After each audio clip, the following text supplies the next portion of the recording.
Hi, welcome to Concept Based. I'm John Hepworth, and this is the continuation of the Year 11 Advanced topic, Introduction to Calculus.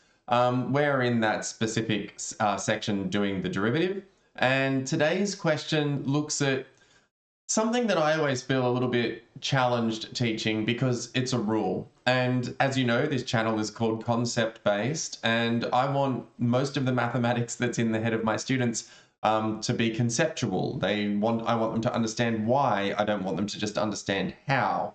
I want them to be able to come up with creative ways of doing things because there's a foundation of understanding that they have.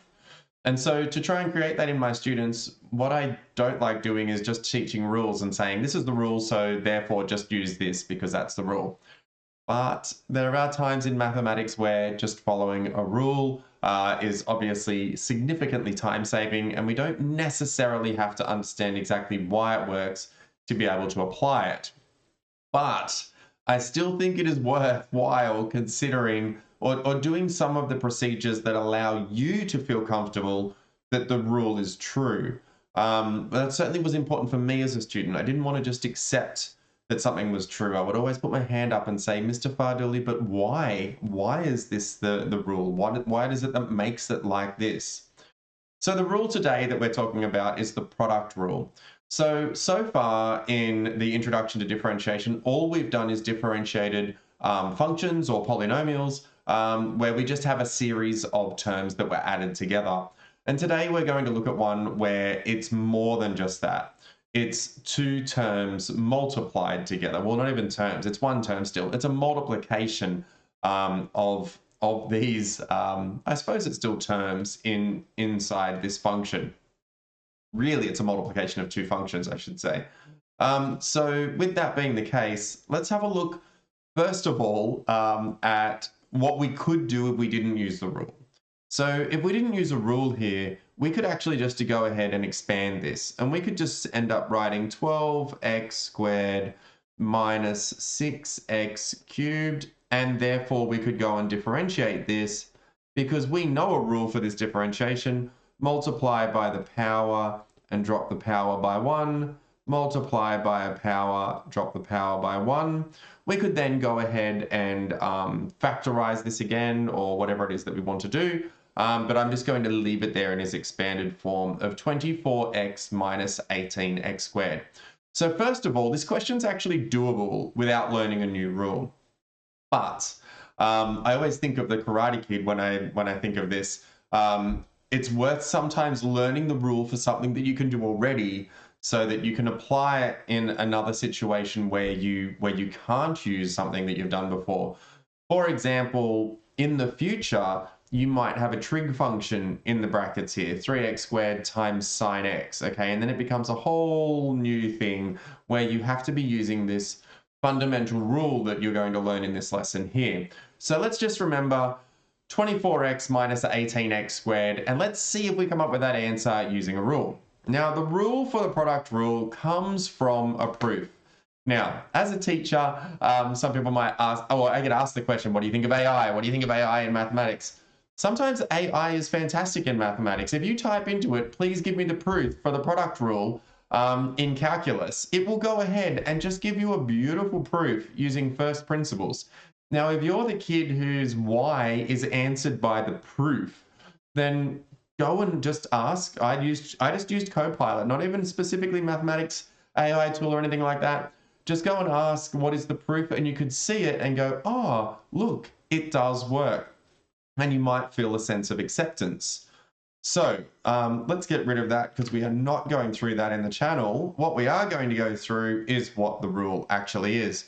So the idea is that if you have y equals uv, where u is a function and v is a function, and they're multiplied together, then the product rule says that the derivative is the first one times the derivative of the second, plus the second one times the derivative of the first.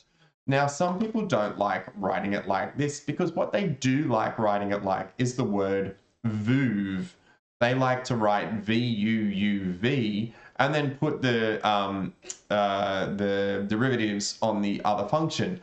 The thing is, in this situation, it's actually pretty fine to do it either way because we're just adding terms together. And 5 plus 3 is the same as 3 plus 5.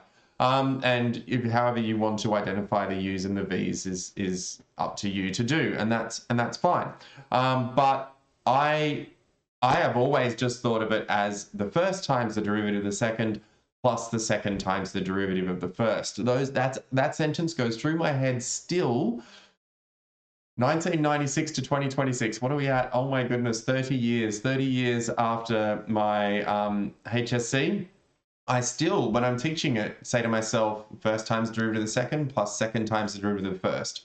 So that's what works for me. You might want to come up with VUV and some way of remembering it like that, but that's up to you. And I think sometimes it's good when you create your own meaning. Like you could even use two different letters here, like M and N or something like that, and create a word for yourself to remember. But this is the rule, okay? And again, this channel is concept-based, but why does that work? Well, it just does because of algebra.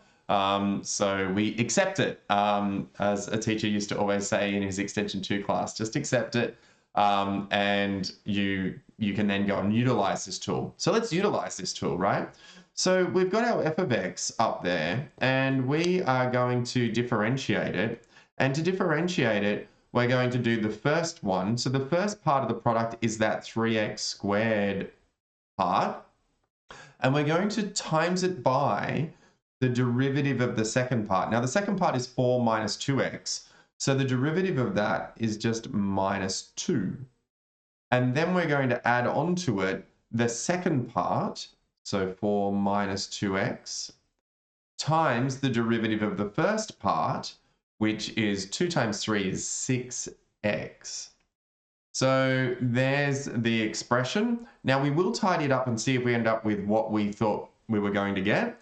So 3x squared times negative 2 is negative 6x squared. And then we're going to do 4 times 6 is 24x.